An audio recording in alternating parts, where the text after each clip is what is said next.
Metro 2033 Redux. Should you buy it?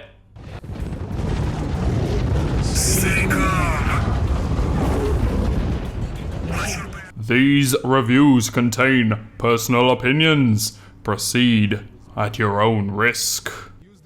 Welcome to a review series called Late Reviews, in which we play and review games sometime after their initial release date to see if they are worth a buy in the current state that they are in. If this review helps you in any way, or you want to see more, leave a like, or even subscribe to the channel if you're really feeling it. Before this review starts, I want to let you guys know that this game seems to scale to your computer's native resolution and aspect ratio, which in most cases shouldn't matter whatsoever, as you will most likely want to play at this ratio. But in this case, this video will be in a 21:9 ratio, as that is the default for my monitor.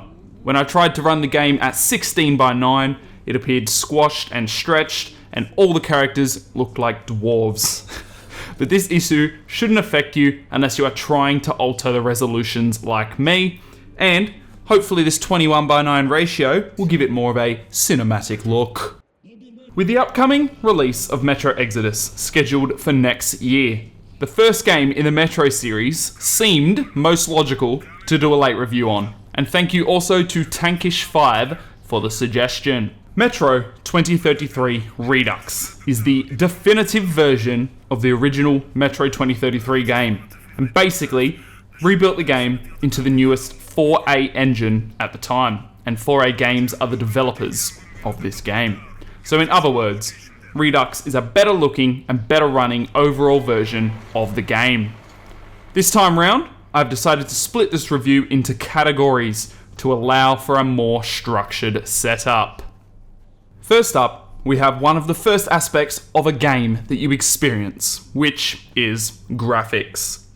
For a game that was originally released in 2010 and then re-released in 2014, which is the Redux edition, the graphics look phenomenal. When I originally played this game all the way back in 2010 on the Xbox 360, I thought it looked great back then. But revisiting it now with its updated graphics and engine, the game blows you off your bloody seat. And even now, at the end of 2017, it still stands up as an amazing looking game.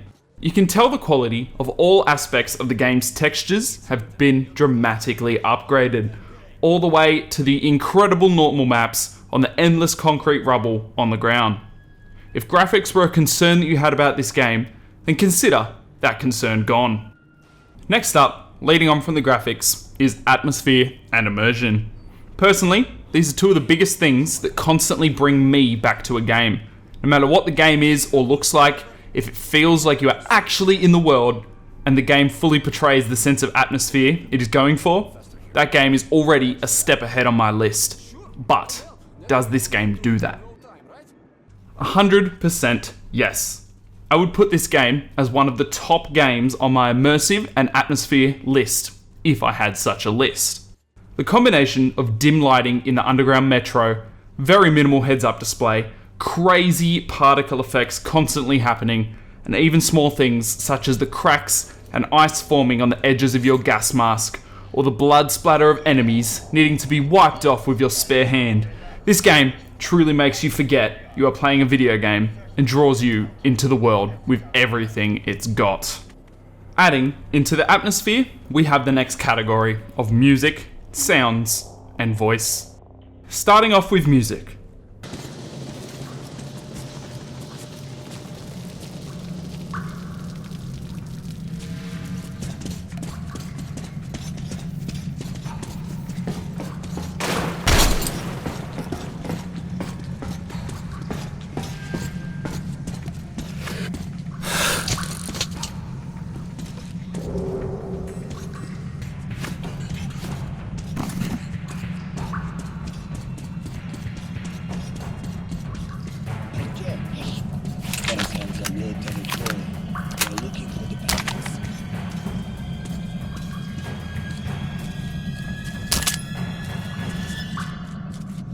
The music in this game is relatively minimal, going more for cues that suit what is happening within the game rather than a fully blown background soundtrack.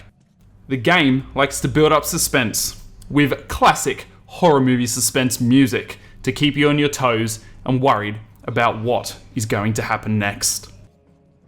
Leading into sounds.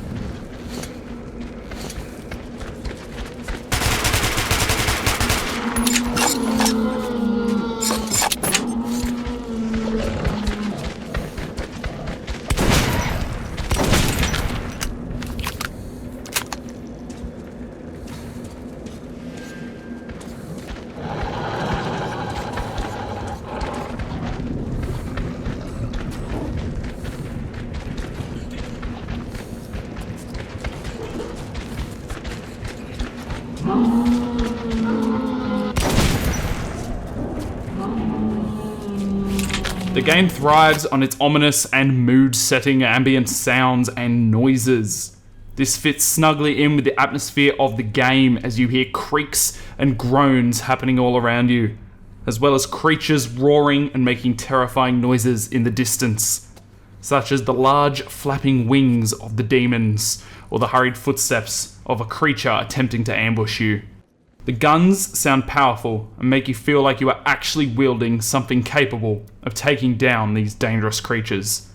It is safe to say that the sounds in this game will keep you on edge constantly throughout the game. Voice is up next. See? I'll show you a good time. Special prize for you. Okay, come with me, sweetie. Prepare for a surprise. All right, boys.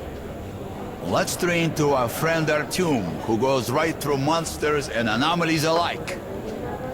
To Artyom. To you!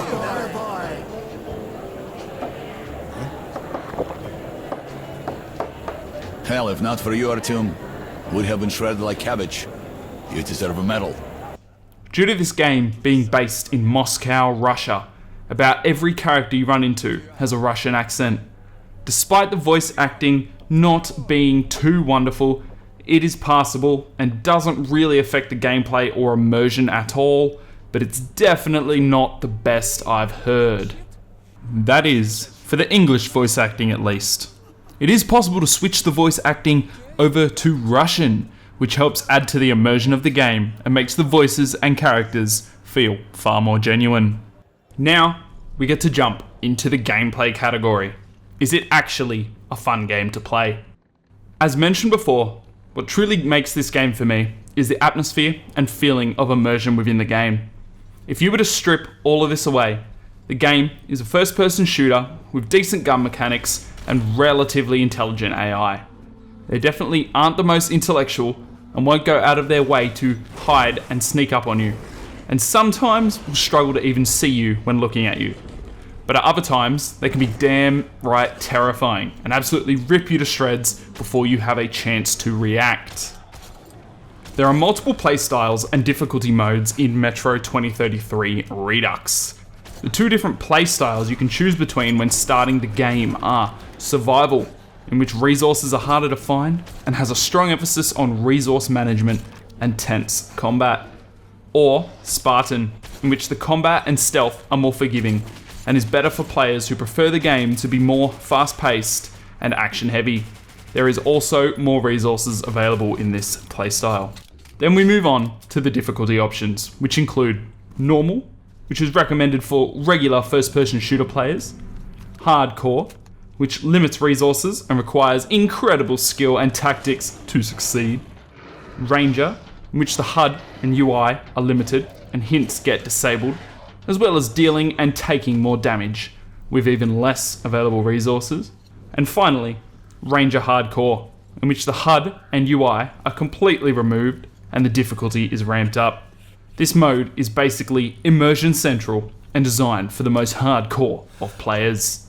Personally, this game has one of my favourite difficulty options, as it doesn't just make the enemies harder to kill and deal more damage like most games, It makes the game require more thought and tactical thinking instead. There are still occasional bugs, like animations not working properly or objects floating, but nothing yet I've experienced that breaks the game whatsoever. This game is also very much a linear-based, story-driven game and is a first-person only experience. So if you're looking for a large open-world RPG Fallout type game, or a multiplayer Call of Duty style shoot 'em up, then this will disappoint you. But this style best suits this game, and I believe it would not be anywhere near as enjoyable or cinematic if it were open world. This game takes you where it wants you to go, which in this case, works. There are occasional corridors or little extra areas to find some more ammo or gas mask filters, but nothing more than that. Speaking of gas mask filters, we have a few mechanics of the game which really add to the overall experience.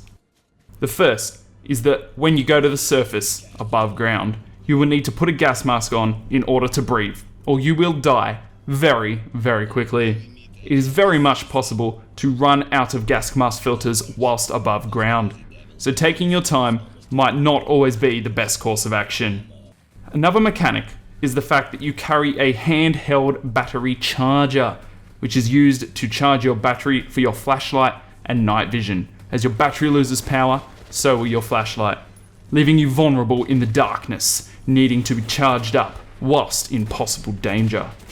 The last mechanic I'll mention is the journal. Instead of opening a menu to use your journal or view your objectives, your character will carry a physical journal which you can pull out at any time to see what you are doing and what direction you need to head. This journal also includes a lighter in your offhand, which can be used to light the way, burn down cobwebs, or read the journal in the dark. The flame from the lighter will also angle in the direction of your objective, which is a neat little addition. Moving on from the gameplay, we have the content, in which I will tell you how long the game is in different situations. If you were just to complete the main story at an average pace, the game will take you about 9 hours to complete. If you decide you want to go for extras, such as the added little passageways and hallways hidden around the metro, then the game could take around 12 hours. So this game does have quite a lot available in the way of content and won't just shaft you with a 4-hour campaign like Star Wars Battlefront. Now with all these crazy graphics and particles and jazz, how does this game actually run? Well, personally I'm running on a GTX 1080 and was running the game at 3440 by 1440 resolution and managed to pretty much stay above 60 frames per second at all times. So the game definitely performs as expected and doesn't seem to really have any stutter or low FPS issues that I've personally experienced. The final category we have is story. Now before you panic and click off the video, I'll be aiming not to spoil anything from the story in this section. A nuclear war has devastated Earth and forced survivors in Moscow to live and hide underground in the metro system as the air above is unbreathable. You play as a man named Artyom, who was born before the bombs fell on Moscow. You're persuaded to leave your home and seek help from the capital of the metro called Polis, before your section exhibition is destroyed by creatures known as the Dark Ones. The story is overall interesting, but doesn't grip you like some other games. It leaves a little to be desired, but isn't what will ultimately carry you through the game. Now, we will move into the overall experience and verdict. This game is one of the most immersive, suspenseful, and intense games that you will play. With a variety of available playstyles, unique difficulties, and crazy cinematic feeling moments, this game will draw you in to the full extent. The story and voice acting may fall relatively short, but this is ultimately rectified by everything else in the game. The game is currently $20 on Steam, or available as a bundle for $30, which includes both Metro 2033 Redux and Metro Last Light Redux, the sequel. This bundle also regularly goes on sale, reducing down to $7.50 for both games. So, Metro 2033 Redux. Should you buy it? In case you can't already tell, The answer from me is a resounding yes, you should buy this game. If you're super strapped on cash, wait for a sale. But at either price, I would 100% say this game is worth every single dollar. Anyway guys, this was my late review on Metro 2033 Redux. If you guys did enjoy, consider leaving a like or maybe even subscribing. And make sure you leave a comment down below if you have any future suggestions for late reviews. Also, follow me on Twitter at TheGamingNS. And peace out guys.